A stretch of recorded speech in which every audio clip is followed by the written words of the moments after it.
The lighter note, let me just first pick your initial thoughts on what you've witnessed here today. I know you know a lot about German football. You've been in and around. What have you made about the reception here today? Today, I mean, it's a good one. Football is meant to bring people together. Today, we've seen a lot of people from different backgrounds, and I think it's a good thing. It's a good one. Yeah.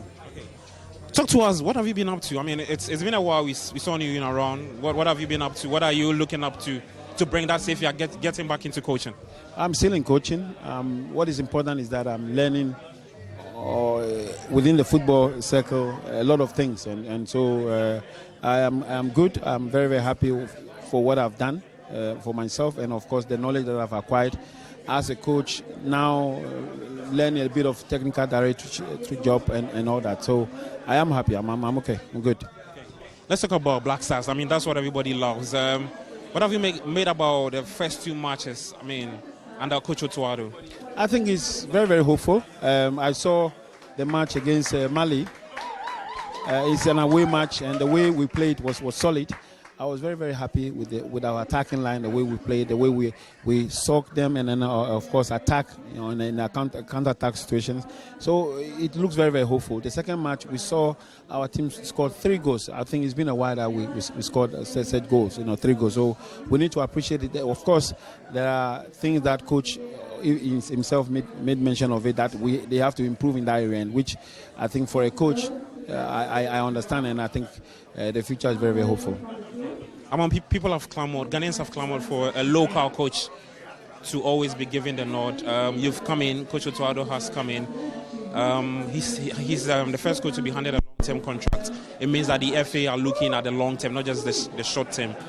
What have you made about how the FA has handled the coaching appointments in the last few years? I mean, he was the 5th coach to come in. You are part of the 5 coaches to be appointed under Keto Kreku's tenure. Well, I think eventually, or finally, the fact that they've given him a long-term contract says it all. I mean, this is what we've all hoped for. Meaning that he will have time to prepare this team for a long time, at least 5 years. And he needs our support. Everybody must support him. What he's done so far in the last 2 matches, I think is very, very hopeful. It looks that the future is bright.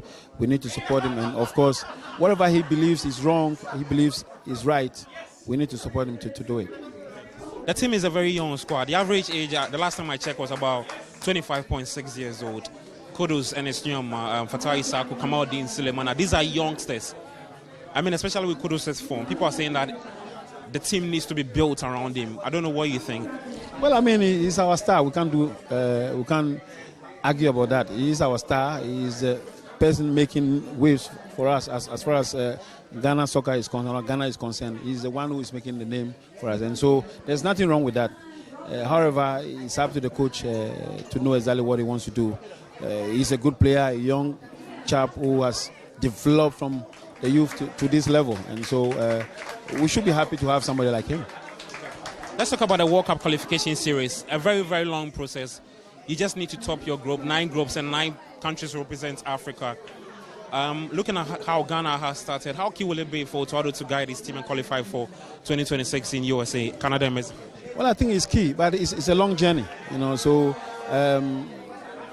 for me, I look at how we're playing, and you look at our attacking options. We create chances. We are good to go. We are, and so if we continue like that, and probably work a little bit on our defensive abilities to be able to defend very well. We must be able to defend the ball when we don't have the ball. We must be able to defend when we don't have the ball, and that is also key. Going forward, I think we've shown a lot of good signs. How we attack, how we create chances to score goals. Even in Mali, even though we won, we created chances, which was very, very good for our game. And so I strongly believe that there's a lot of things we can do in the near future. And you think we can qualify? Of course. That is our goal. I mean, nothing should stop us. Of course, we have opponents like Mali and the just past match and the rest. They all want to get there, but we stand a better chance. Finally, before I let you go, prior to the game against Central African Republic, we saw Thomas Partey speak. I don't know if you saw that news. He was talking about how the quality of pitch is always key in allowing footballers play. You've seen it. I mean, you as a former footballer, Talk to us about how distance sometimes affects the style of play. I mean, footballers want to exude on the pitch. We can't do away with that. We can't do away with the fact that our fields are not really good. These guys play on a high level football, better pitches and all that, and so we have to understand them. Sometimes we have to make them feel comfortable when they come here, and so for Partey to voice out something of that sort, I think there's nothing wrong with that. We need to work in improving our fields. Would you recommend hybrid pitch for going forward? I mean, if you had a chance to speak to the handlers of the facility, is hybrid the way forward? I mean, to get our football running. We just have to look what is happening there. Most of our 90% of our squad are from Europe. They play on a better pitch, so I don't need to say we need to work on that and to improve it. So.